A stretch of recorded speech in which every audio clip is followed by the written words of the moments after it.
in a way of trying to be perfect for a man so he can see us as without faults, it will be inauthentic and by that definition not okay for him to feel like he can be as well. There will be a distance and a barrier between you, and it will likely falter and not go the distance.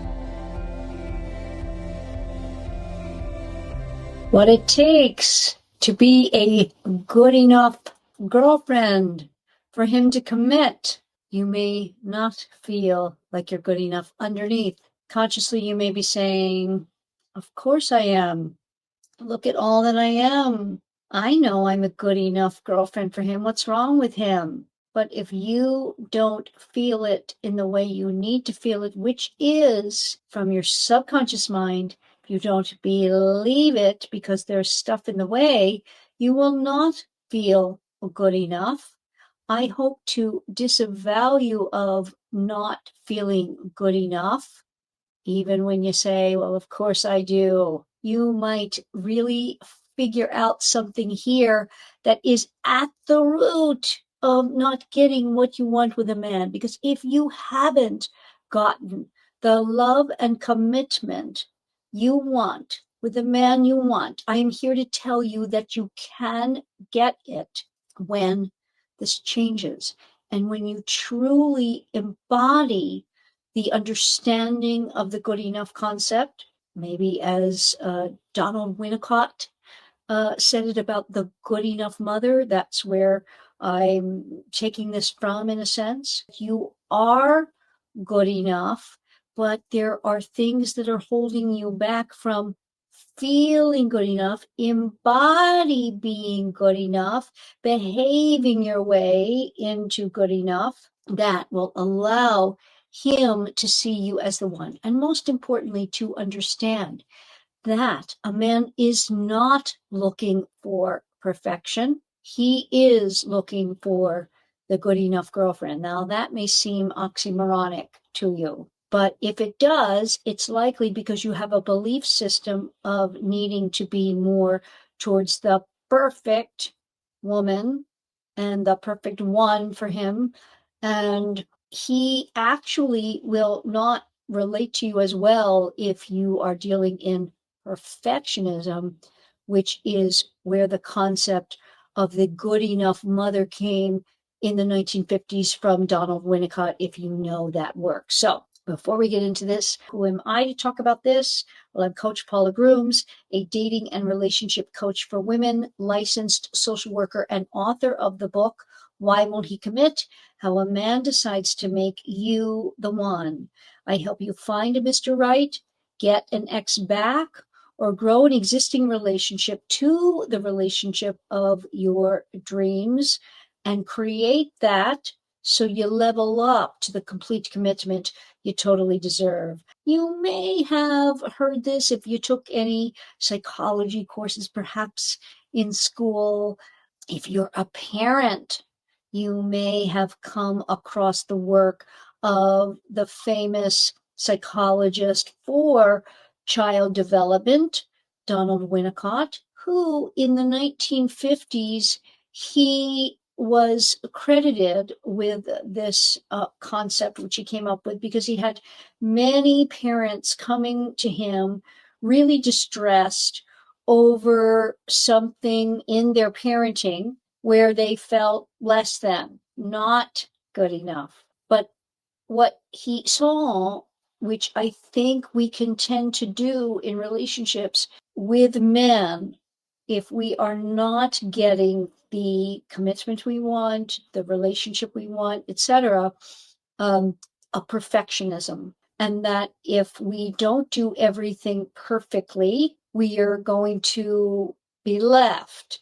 We're not going to get what we want. He doesn't really want us. We will never get the commitment, etc., etc. And these beliefs, which that's what they are, must be challenged and they must be dealt with on the subconscious level for you so that you change the beliefs. Because when you change the beliefs and relate through the beliefs of being good enough, He will love you for some of your imperfections, which is human. He will feel more connected to you and that there isn't a barrier. Because what could happen when we strive for perfectionism, and you may not even be aware of doing it, and if it is an issue, you need to start with awareness, which we always need to start with awareness to change anything. You can know that you might be struggling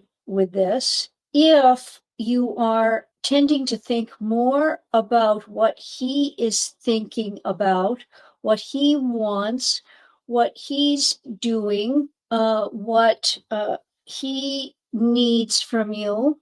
If you are in his presence, are you being self-conscious in his presence and not being authentically yourself? And that to me is an interesting concept, because what does it mean to be authentically ourselves with a man?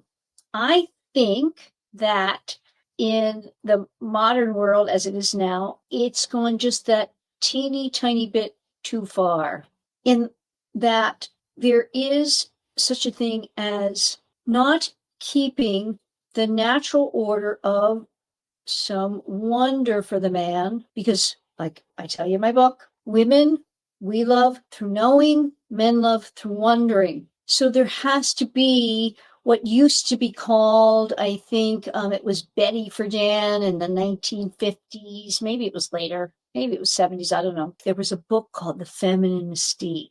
And I don't know it. Who knows if it was even in print after the 70s? I don't know. But the point is that the mystique of a woman, a man does need that tinge of wonder. It doesn't mean being inauthentic. It means at times being what I talk about on this channel all the time, being more vague about things, not talking so much about absolutely about the relationship, because that lowers the wonder. So we get back to the idea of being perfect in a relationship. It doesn't allow you to be your most authentic self, because mostly you're in your head when you're attempting to be perfect, and you're guarding against someone truly knowing you. And it's coming from an anxiety related to your earliest programming, subconscious programming of, if I am myself, I will not be loved. If I don't give mom, most generally speaking, mom is a love interest, sometimes dad. If I don't give mom that experience that she's showing me she wants, and remember, this is all through a baby mind, a mind that doesn't know, that doesn't understand, that just so needs to be loved, is willing to do whatever to prove to mom I'm worthy of it. So I love the term good enough, because generally speaking, we have trouble being enough. We don't truly believe we are enough, even with our human frailties and foibles. And this, I think, is in a lovely way articulated by Alain de Botton. He's a Swedish philosopher and author. If you don't know him or his books, he's truly, I think, something special, unique for a man, especially. He, by all accounts, a straight man, married with children, and he is so articulate. Great writer, I assume, although I've not read his books, but I've watched a lot of him and his discussions. So I want to play you this little clip because I think it illustrates this idea in a lovely and quite vulnerable way. That's what is important to remember here in terms of what being authentic means, vulnerability. So take a look. The way to try and be calm and composed is not to assume an invulnerable stance where somehow it's considered normal to be free of anxiety. I think you have to make your peace with how difficult composure will be. So I would like to see the ranks of the anxiously composed or the composedly anxious, those who know that they would not overcome anxiety fully, but have made their peace with that, and are not anxious that they are anxious. So often we beat ourselves up about emotions, thinking that they don't belong in us. I also think, if you were to catch me at the train station after this talk, fighting with my luggage and cursing and being very anxious and ill-tempered, you might think, well, that guy's a real hypocrite. He was standing up on stage and telling us these sort of wise-sounding things. But that's not what I'm saying. I'm saying, actually, that what we're constantly trying to do is to live wisely around and with our neuroses rather than trying to escape them. Also, lovely thing from Donald Winnicott. A lot of parents came to Winnicott very anxious. They had small children, and they kept saying to him, "I'm not a good enough parent. I'm not, doing a good job. I'm not the parent I wanted to be." And he calmed them down with a very useful phrase which has entered common parlance, which is, no child needs a perfect parent. Indeed, to have a perfect parent is to be on the short road towards psychosis. The job of a parent is to let down a child in a structured way, to gently introduce them to the misery of existence. My son Samuel is in the room, and he will attest to the fact that at an overly young age, I would say to him, it's not that I'm a particularly horrible person. It's just that you're encountering the horribleness of life via me first. But you will later see that this is a general phenomenon. You just met with it first here. And so broadly speaking, what Winnicott was saying is no one needs perfection. You just need good enough. And so he came up with the phrase, the good enough parent. And of course, it's not just the good enough parent we need. It's the good enough office worker. It's the good enough friend. It's the good enough lover. It's the good enough everything. Good enough is good enough. I just love that, because it is so true that it is impossible to hold up a perfection. And the deeper we get into relationships, the more that is unsustainable. In other words, if you are in a situationship, a quote unquote friends with benefits, which is just a hookup thing, you are likely going to be a great and fantastic lover that is freewheeling, and there's not a lot of vulnerability and discussion, and it's not a warts and all situation at all. A real relationship, by the mere definition, real, authentic, real life, Freud said. I love that he said this, because it's like the Buddhist tenet. I think it's the first tenet of Buddhism. Life is suffering. Because when we accept that, everything else just falls into place. In other words, it's our expectations that get us into problems. So along that line, and in the psychology world, Freud said, the goal of therapy is to take abject misery and turn it into basic human suffering, because we can't get around it. If we attempt to get around it in a way of trying to be perfect for a man so he can see us as without faults, it will be inauthentic, and by that definition, not okay for him to feel like he can be as well. There will be a distance and a barrier between you, and it will likely falter and not go the distance. So it's very important, therefore, that we be authentic. If you want to think of it in this British way, he just said some really funny things there about life. I don't know what it is, the accent, the way it's expressed, it still has a lighthearted tinge to it, in a sense. So we might take away that it is, I am good enough. I do have faults. Those are okay because I am worthy. If that doesn't click with you and you feel it's really not true, then we've got work to do on your subconscious programming, because it means that the messages you got from birth to age 7, meaning your subconscious programming, was programmed that you are not enough, that you are not worthy of love and attention, affection, the way that you are not good enough. Being a good enough girlfriend for him to commit is first you embodying, believing, knowing to the depths of your being that you are worthy, that you are enough, that you are good enough. This is vital for you to feel first and foremost. And when you really do, you act from it. And when you behave from it, you more allow for him to be his authentic self. And then real connection can be made. We've all had the experience of attempting to be authentic or vulnerable with someone, and we just can't break through a facade they have. It doesn't connect us. And if he's attempting to do that and you're still trying to be perfect, he will feel something's off, although he won't be able to necessarily articulate it. And he will definitely not be talking to you about it until, and perhaps when he says, I just don't think we should see each other anymore. You don't want that. Please, if you will, hit the like button on this video. It helps me so much. I'm very grateful for it. If you are new to this channel, if you will subscribe, it is very helpful to me to look at all the videos I have here and get this long form content. You are interested in making your relationship go the distance.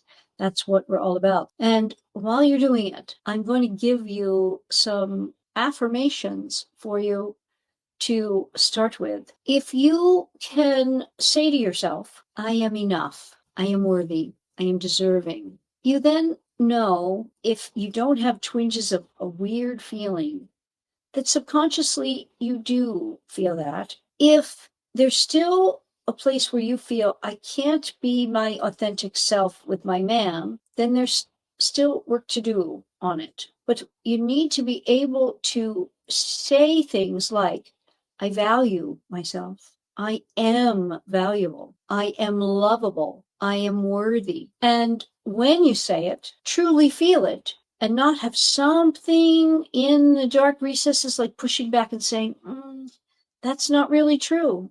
I don't really feel that. That simply means nothing is wrong with you. You have simply been programmed from your earliest experience that you have to do something more, be something more in order to be loved and valued.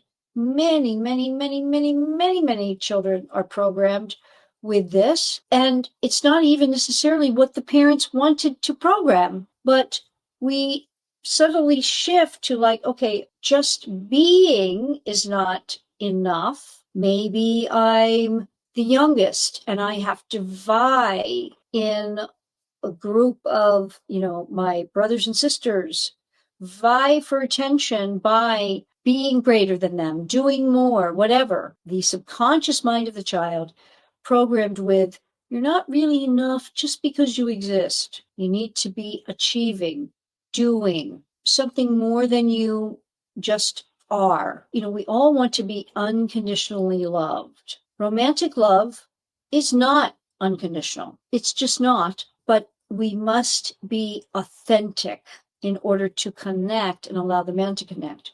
And this is the tricky thing, is that men are problem solvers and sometimes not the best listeners because they don't talk in the same fashion that women do. Women connect through verbalization. We connect through talking, and it doesn't have to have an agenda for the discussion in the same way that men do. You don't want to be laying out a lot of the issues or problems. In terms of vagueness, you don't have to go into details about what you were doing, but if you get the sense, and again, this is dependent upon where you are in the trajectory of your relationship. In the beginning, we're a little more vague, just like you would be with someone you don't know as well. You don't tell someone you don't know as well the details like you would tell with your best friend of your entire life, girlfriend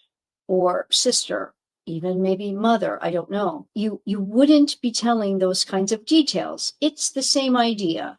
And if your life outside of your relationship, if your work life is terrible, you hate your job, you have a horrible boss, you're in flux and you don't really know what you want in terms of your career, or you have a lot of family issues and problems.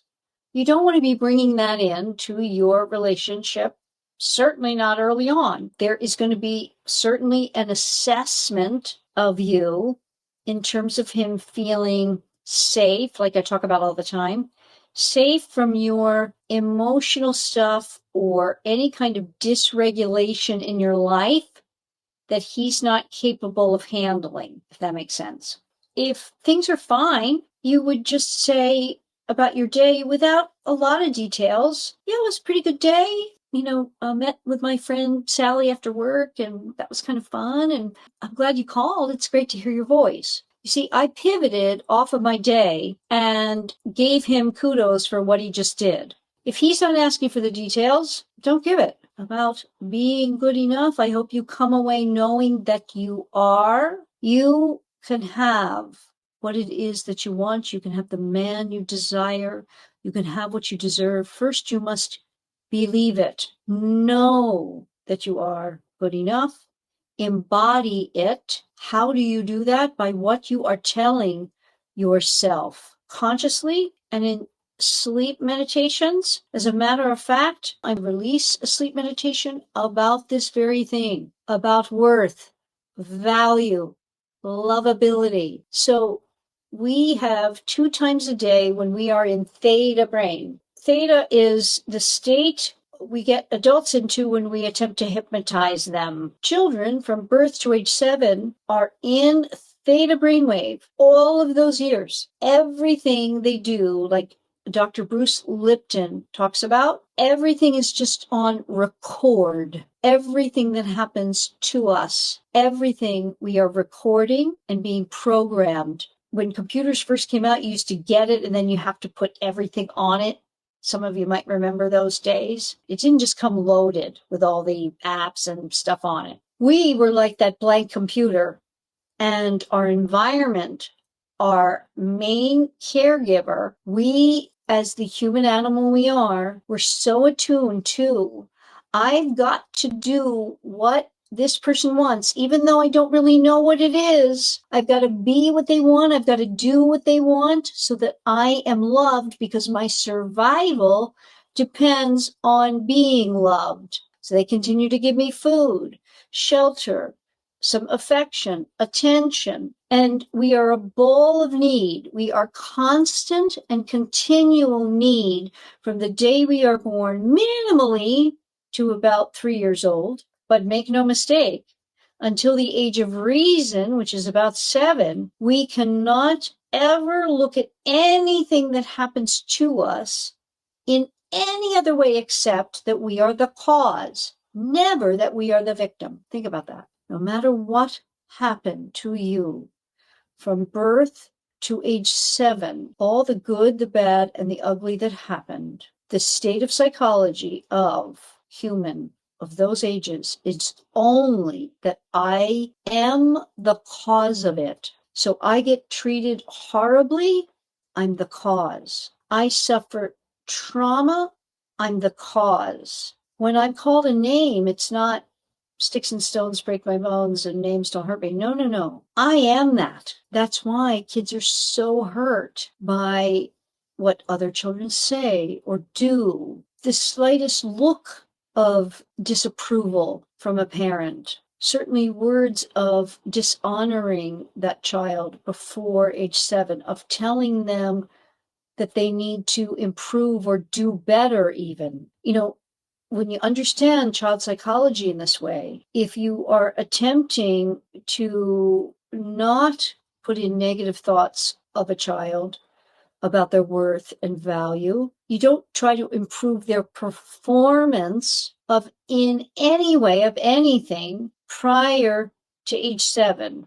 So for example, a child comes to you, 3-year-old, with the drawing, and you can't even make out what it is. What do? We know. We make over it. Oh, that's so pretty. What is that here? Tell me about this pretty, pretty drawing you made. You are creative. You see? That we do with the 3-year-old. Now, by the time 7, 8 in school and needs to have a project whereby they're going to hand it in for a grade, we say, well, I see you made a great effort there, but I bet if you think about this more, you might come up with some better answers. That's okay. Now it's no longer in theta brainwave. It can conceptualize. It's not me, it's what I was doing. You see? So, how many of us got perfect parenting? Nobody. Nobody on earth, because you had a human mother. Thank God. You had a human father. But what David Winnicott was trying to do is, if they are making good faith attempts, and most parents are trying very much, they are good enough. And we want to honor that by being good to ourselves, from our conscious mind into our subconscious mind, feeding our subconscious mind that we are good enough, we are good enough, we are enough. And we will then be that good enough girlfriend, which we are, so that he will feel comfortable that you're connected, that you're authentic, and be more able to commit. See, everything that is programmed subconsciously from those ages. It's about our lovability and how we relate to love and a love interest, which is our parents. We are being shown what love is. And if you are being shown that you are not good enough just for being, you must strive to be perfect. The more perfect you are, the more you get kudos, but kudos is not really love. So anxiety is still produced. But because it's programmed that that's how you relate, you are going to most relate in that fashion to a love interest. You are good enough. You don't have to do more to get the attention. You must keep putting that in your mind so that you can feel and be as free as possible to be authentic and connect, and that will get you the commitment you desire and deserve. If you will, please hit that like and please subscribe. It helps me more than I can say to get those two things, and connect with me if you need more. Gonna love and leave you. Take a look for that sleep meditation for worth and value. And again, thank you for being here. Please subscribe, share, hit that red alert bell so you don't miss any of my upcoming videos. And thank you, and I will see you in the next video.